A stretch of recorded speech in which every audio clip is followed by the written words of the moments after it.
gustazos es que hay una diversidad enorme y que en contra del estereotipo que podamos tener de que hay un gran nivel cultural, un gran nivel económico, como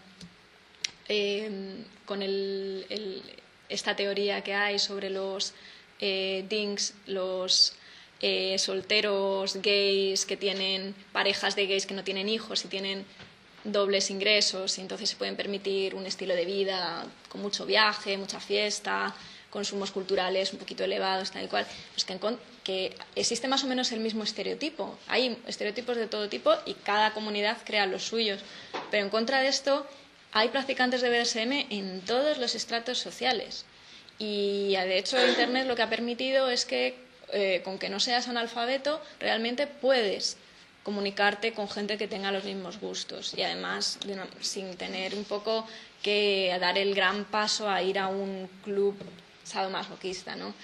Pero aunque las economías sean distintas, las culturas sean distintas, como el único nexo de unión es la motivación sexual, o sea, el mismo fetiche, que se comparta los mismos gustos, las mismas preferencias. Y muchas veces hay parejas que son absolutamente dispares, absolutamente heterogéneas.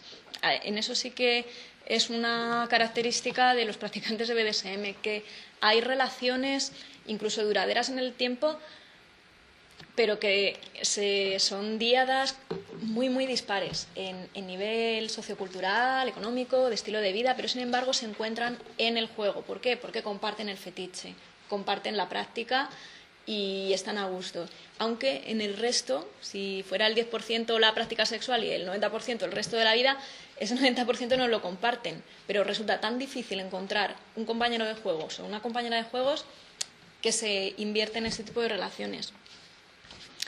En España, después de Buñuel, que es nuestra gran referencia cultural de BDSM, que bueno, por entonces era sadomasoquismo y perversión y desviación, bueno, pues también fue un gran descubrimiento el hecho de que se estrenara la historia de O, pues para la gente de más edad. Y en literatura, pues en literatura así mainstream, Las edades de Lulú fue uno de los hitos. Por supuesto que ha habido literatura sadomasoquista, revistas propias como Sumisa y otras, pero que no me he traído fotos, pues no las podéis ver.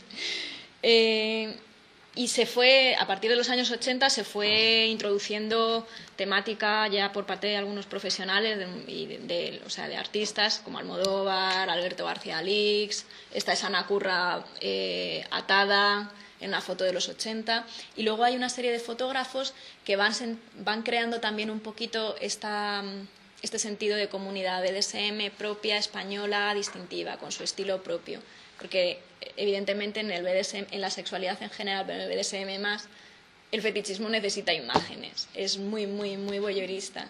Entonces, la creación de este imaginario colectivo de, a mí me gusta esto, mira, esta foto es de ese sitio en el que estuve y me lo pasé también, pues en esa creación de comunidad ha sido muy importante la labor de fotógrafos y de periodistas que llevan la tira de años, desde los 70, ¿no? Pues Antonio Brael, Tentesión, Antonio Catima, Ponce y ya más recientemente pues colaboraciones con Alfil, etcétera, etcétera, ¿no?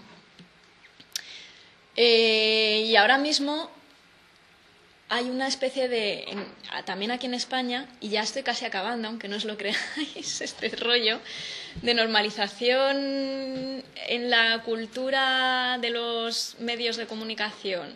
Digo en el sentido, por ejemplo, en moda, en música y en el porno, que evidentemente el porno hay una tendencia que sea cada vez más fuerte, más duro, más hardcore, y uno de los límites que antes no se atrevían a pasar para el público mayoritario, que son varones heterosexuales y no especialmente alternativos, pues junto con el gonzo y tal, es rollo sadomasoquista.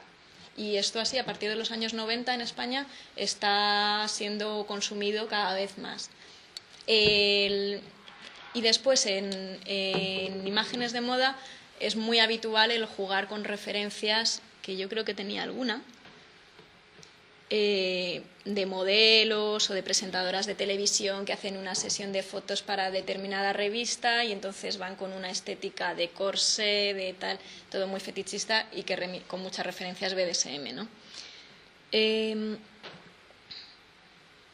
Vale, esto que no se ve, y me tenéis que disculpar, era sobre la música, pues por ejemplo en vídeos y todas las referencias que por supuesto sabéis que Fangoria y Alaska ha tenido durante toda su carrera musical. Malú por las letras, digo como referencias que hay, porque ahora mismo no hay nadie en España que haya como salido del armario del cuero, no se ha salido del armario BDSM, que yo sepa, salvo algunas dominas profesionales, pero gente que no sea profesional, que viva de ello, no ha salido. Y si me equivoco, que alguien me corrija. Y ahí eso, pues parece que se está normalizando de alguna manera. Esto es un grupo portugués que se llama Xiu Xiu y que juega mucho con esa estética. Y viniendo de Portugal, además me parece muy meritorio porque tenemos mucho en común, y también por ese turismo BDSM también hay muchos practicantes de Portugal que se vienen para España para poder desarrollar sus prácticas, ¿no?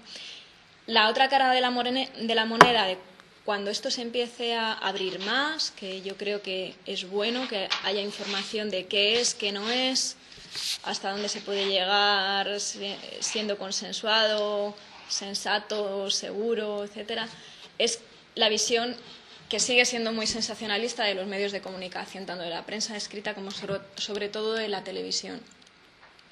Siempre se recurre a la dominación profesional, a un ama profesional y con un sumiso de pago.